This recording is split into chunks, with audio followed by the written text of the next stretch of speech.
The Story of the Treasure Seekers by E. Nesbit, Chapter 6, Noel's Princess. She happened quite accidentally. We were not looking for a princess at all, just then, but Noel had said he was going to find a princess all by himself and marry her. And he really did. Which was rather odd, because when people say things are going to befall, very often they don't. It was different, of course, with the prophets of old. We did not get any treasure by it except 12 chocolate drops, but we might have done, and it was an adventure anyhow. Greenwich Park is a jolly good place to play in, especially the parts that aren't near Greenwich. The parts near the heath are first rate. I often wish the park were nearer to our house, but I suppose a park is a difficult thing to move. Sometimes we get Eliza to put lunch in a basket and we go up to the park. She likes that. It saves cooking dinner for us. And sometimes she says of her own accord, "I've made some pasties for you, and you might as well go into the park as not. It's a lovely day." She always tells us to rinse out the cup at the drinking fountain, and the girls do, but I always put my head under the tap and drink.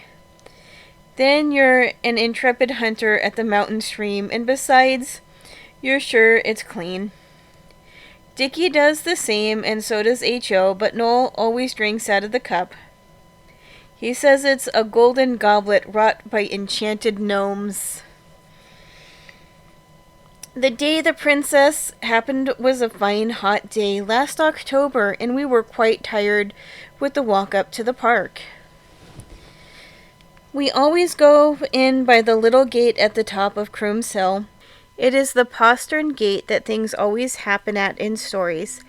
It was dusty walking, but when we got in the park it was ripping. So we rested a bit and lay on our backs and looked up at the trees and wished we could play monkeys. I have done it before now, but the park keeper makes a row if he catches you. When we'd rested a little, Alice said, "It was a long way to the enchanted wood, but it is very nice now we are there. I wonder what we shall find in it." "We shall find deer," said Dickie, "if we go to look, but they go on the other side of the park because of the people with buns." Saying buns made us think of lunch, so we had it. And when we had done, we scratched a hole under a tree and buried the papers, because we know it spoils pretty places to leave beastly greasy papers lying about. I remember Mother teaching me and Dora that, when we were little, I wish everybody's parents would teach them this useful lesson, and the same about orange peels. When we'd eaten everything there was, Alice whispered, "I see the white witch bear yonder among the trees. Let's track it and slay it in its lair." "I'm the bear," said Noel, so he crept away, and we followed him among the trees. Often the witch bear was out of sight, and then you didn't know where it would jump out from, but sometimes we saw it and just followed. "When we catch it, there'll be a great fight," said Oswald, "and I shall be Count Folko of Montfaucon." "I'll be Gabrielle," said Dora. "She is the only one of us who likes doing girls' parts." "I'll be Sintram," said Alice, "and H.O. can be the little master." "What about Dickie?" "Oh, I can be the pilgrim with the bones." "Hist!" whispered Alice. "See his white fairy fur gleaming amid yonder covert?" And I saw a bit of white too. It was Noel's collar, and it had come undone in the back. We hunted the bear in and out of the trees, and then we lost him altogether. And suddenly we found the wall of the park, in a place where I'm sure there wasn't a wall before. Noel wasn't anywhere about, and there was a door in the wall, and it was open, so we went through. "The bear has hidden himself in these mountain fastnesses," Oswald said. "I will draw my good sword and after him." So I drew the umbrella, which Dora always will bring in case it rains, because Noel gets a cold on the chest at the least thing, And we went on. The other side of the wall, it was a stable yard, all cobbled stones. There was nobody about, but we could hear a man rubbing down a horse and hissing in the stables. So we crept very quietly past, and Alice whispered, "'Tis the lair of the monster serpent. I hear his deadly hiss. Beware! Courage and dispatch!" We went over the stones on tiptoe, and we found another wall with another door in it on the other side. We went through that too on tiptoe. It really was an adventure. And there we were in a shrubbery, and we saw something white through the trees. Dora said it was the white bear. That is so like Dora. She always begins to take part in a play just when the rest of us are getting tired of it. I don't mean this unkindly, because I'm very fond of Dora. I cannot forget how kind she was when I had bronchitis, and ingratitude is a dreadful vice, but it's quite true. "It is not a bear," said Oswald, and we all went on, still on tiptoe, round a twisty path and on to the lawn, and there was Noel. His collar had come undone, as I said, and he had an inky mark on his face that he made just before we left the house, and he wouldn't let Dora wash it off, and one of his bootlaces was coming down. He was standing looking at a little girl. She was the funniest little girl you ever saw. She was like a china doll, the sixpenny kind. She had a white face and long yellow hair, done up very tight in two pigtails. Her forehead was very big and lumpy, and her cheeks came high up like little shelves under her eyes. Her eyes were small and blue. She had on a funny black frock with curly braid on it and button boots that went almost up to her knees. Her legs were very thin.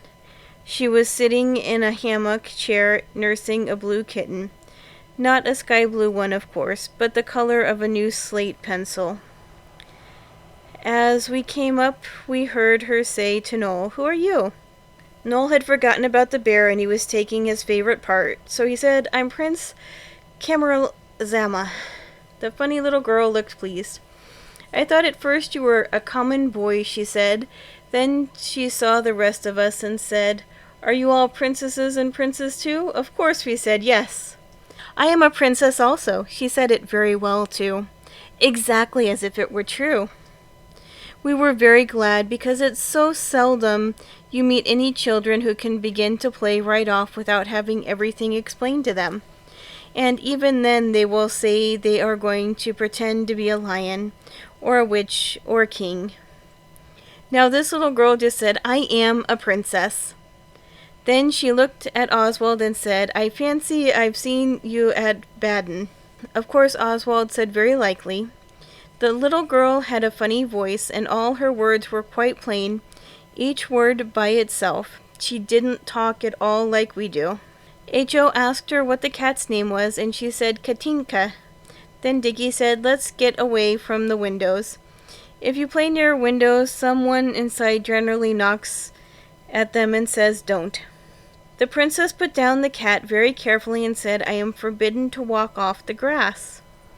"That's a pity," said Dora. "But I will if you like," said the princess. "You mustn't do things you are forbidden to do," Dora said, but Dickie showed us that there was some more grass beyond the shrubs, with only an oval gravel path between, so I lifted the princess over the gravel, so that she should be able to say she hadn't walked off the grass. When we got to the other grass, we all sat down, and the princess asked us if we'd like draggies. I know that's how you spell it, for I asked Albert next door's uncle. We said we thought not, but she pulled a real silver box out of her pocket and showed us. They were just flat, round chocolates. We had two each. Then we asked her her name, and she began, and when she began she went on, and on, and on, till I thought she was never going to stop. H.O. said that she had 50 names, but Dickie is very good at figures, and he says there was only 18. The first were Pauline, Alexandra, Alice, and Mary was one, and Victoria, for we all heard that, and it ended up with Hildegard, Conagog something or other, princess of something else. When she'd done, H.O. said, "That's jolly good, say it again." And she did, but even then we couldn't remember it. We told her our names, but she thought they were too short, so when it was Noel's turn, he said he was Prince Noel Camaralzaman, Ivan, Constantine, Charlemagne, James, John, Edward, Biggs, Maximilian Bastable, Prince of Lewisham. But when she asked him to say it again, of course he could only get the first two names right, because he'd made them up as he went on. So the princess said, "You are quite old enough to know your own name." She was very grave and serious. She told us that she was the 5th cousin of Queen Victoria. We asked her who the other cousins were, but she did not seem to understand. She went on and said that she was 7 times removed.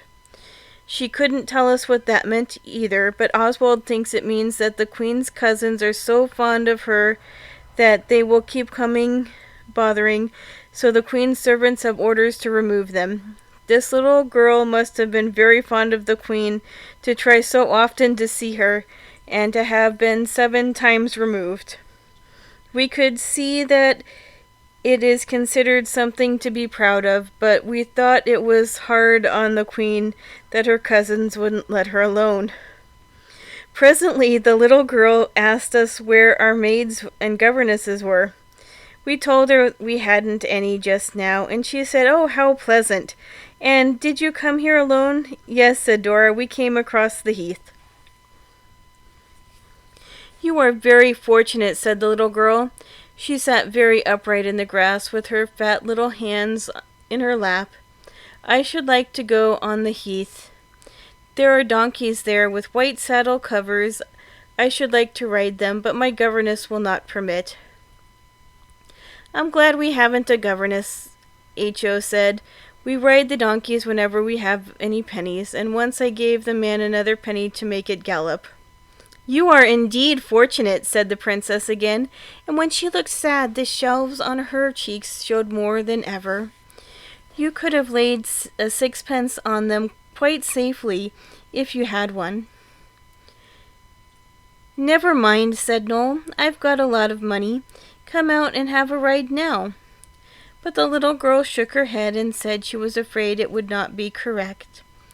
Dora said she was quite right. Then, all of a sudden, came one of those uncomfortable times when nobody can think of anything to say. So we sat and looked at each other. But at last Alice said we ought to be going. "Do not go yet," said the little girl. "At what time did they order your carriage?" "Our carriage is a fairy one drawn by griffins, and it comes when we wish for it," said Noel. The little girl looked at him very queerly and said, "That is out of a picture book." Then Noel said he thought it was about time he was married if we were to be home in time for tea.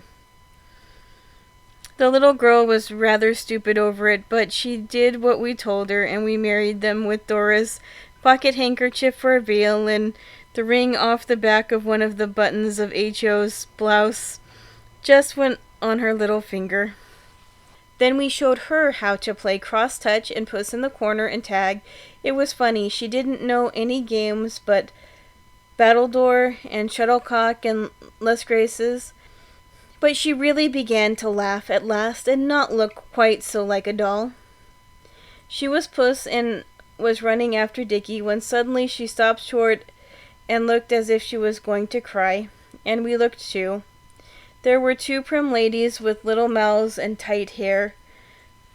One of them said in quite an awful voice, "Pauline, who are these children?"